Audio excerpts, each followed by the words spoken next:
வணக்கம். இந்த ஒரு விஷயம் பாத்தீங்கன்னா தீபாவளிக்கு முன்னாடி நடந்த ஒரு விஷயம். யாமினி பிரியா அப்படின்றவங்க தன்னுடைய ஃபேமிலியோட பெங்களூர்ல இருக்காங்க. அவங்க பார்மசி படிச்சுட்டு இருக்காங்க. அவங்க காலேஜுக்கு போயிட்டு வரும்பொழுது எல்லாம் பாத்தீங்கன்னா அவங்க பின்னாடியே ஃபாலோ பண்ணிட்டு இருந்திருக்கான் ஒருத்தன். அவன் பேரு விக்னேஷ். அவன் அந்த பொண்ணை ஒருதலை காதல் பண்ணிட்டு இருந்ததாக கூறப்படுது. ஒரு கட்டத்துல பாத்தீங்கன்னா அந்த பொண்ணுக்கு வலுக்கட்டாயமா தாலி கட்ட முயற்சி செய்யறான். அதை தெரிஞ்சுக்கிட்டு அவங்களோட பேரண்ட்ஸ் அவனை மேல கம்ப்ளைண்ட் பண்றாங்க போலீஸ் ஸ்டேஷன்ல.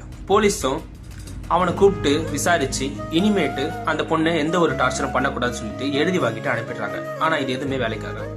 தீபாவளிக்கு 2 நாள் முன்னாடி அந்த பொண்ணு காலேஜுக்கு போயிட்டு இருக்கும் பொழுது அந்த பொண்ணோட கண்ணை மிளகா பொழிய போட்டு அந்த பொண்ணை கத்தியால குத்தி கொலை பண்ணியிருக்கான். இது எல்லாத்துக்குமே காரணம் என்ன?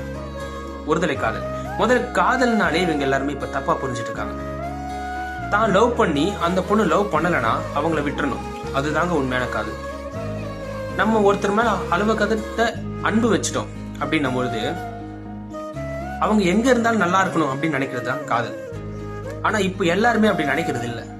தான் லவ் பண்ணா அவங்களும் லவ் பண்ணியே ஆகணும்னு சொல்லிட்டு ஒரு கட்டாயப்படுத்துறாங்க.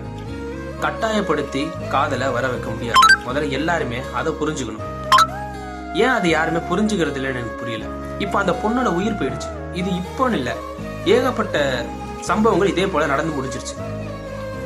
இதுக்கு எல்லாத்துக்குமே ஒரு கடுமையான தண்டனையை முதல்ல வழங்கணும்.